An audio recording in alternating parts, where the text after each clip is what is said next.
అందరికీ నమస్కారం. నా పేరు రబియా. మేము మూన్ సోషల్ సర్వీస్ ఫౌండేషన్ చైర్పర్సన్ని. సెంట్రల్ గవర్నమెంట్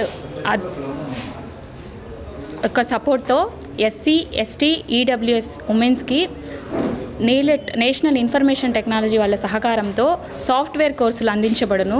9 సాఫ్ట్వేర్ కోర్సులకే అవైలబిలిటీలో ఉన్నాయి. నెల్లూరు జిల్లాలోని నిరుద్యోగ యువతీ యువకులు వినియోగించుకోవాల్సిందిగా కోరుతున్నాము.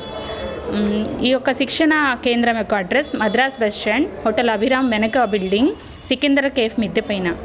ఈ అవకాశాన్ని సద్వినియోగపరచుకోవాల్సిందిగా కోరుతున్నాము. సోమవారం అనగా జనవరి 6వ తేదీ నుంచి అడ్మిషన్లు స్వీకరించబడును.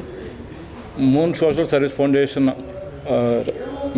మిసెస్ రబియా బేగం చైర్పర్సన్గా ఉన్నారు. వాళ్ళ సంస్థ కేంద్ర ప్రభుత్వంతో టైప్ అయ్యి ఎస్సీ, ఎస్టీ, ఈబీసీ విద్యార్థులకు ఉచిత ట్రైనింగ్ ప్రోగ్రామ్ని 10th నుంచి బీటెక్, పీజీ చేసిన వాళ్ళకి అందరికి కూడా అందజేయడం జరుగుతుంది. ఈ విషయం మీద ఈరోజు రేపటి నుంచి అడ్మిషన్లు జరుగుతాయి. దాదాపు 60 రోజుల పాటు ఈ శిక్షణా కార్యక్రమం ఉంటుంది. కాబట్టి జిల్లాలోని ఎస్సీ, ఎస్టీ, ఈబీసీ విద్యార్థులందరూ ఈ అవకాశాన్ని వినియోగించవలసిందిగా మూన్ స్పెషల్ సర్వీసెస్ ఫౌండేషన్ తరఫున మేము కోరుతున్నాము. కాబట్టి జిల్లాలోని మన నిరుద్యోగులైనటువంటి ఎస్సీ, ఎస్టీ, ఈబీసీ విద్యార్థులకు కేంద్ర ప్రభుత్వం తరఫున వీళ్ళకి ఆ టైప్ ఉంది.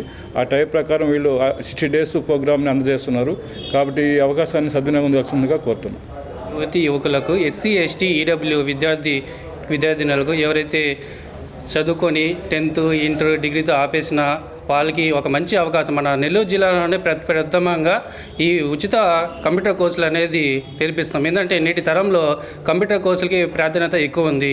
సో మా చైర్పర్సన్ గారు సెంట్రల్ గవర్నమెంట్తో సహకారంతో టైఅప్ అయ్యి మన నెల్లూరు జిల్లాలోనే ఉన్న విద్యార్థులందరికీ, మన యువకులందరికీ ఒక మంచి కోర్సులు నేర్పించి తద్వారా శిక్షణ అనంతరం వాళ్ళకు ఉపాధి అవకాశం కల్పించాలని చెప్పి కేంద్ర సహకారంతో మన రబియా మేడం గారు వాళ్ళ మూన్ సోషల్ సర్వీస్ ద్వారా ఉచితంగా కోర్సులు నేర్పిస్తున్నారు. ఈ నెల్లూరు జిల్లా ప్రజానీకానికి మనవి చేస్తున్నారు ఏంటంటే ఈ యొక్క అవకాశాన్ని సద్వినియోగం చేసుకుంటారని, తద్వారా వాళ్ళ జీవితంలో ఉన్నత అవకాశాన్ని కల్పించుకుంటారని ప్రార్థిస్తున్నాను.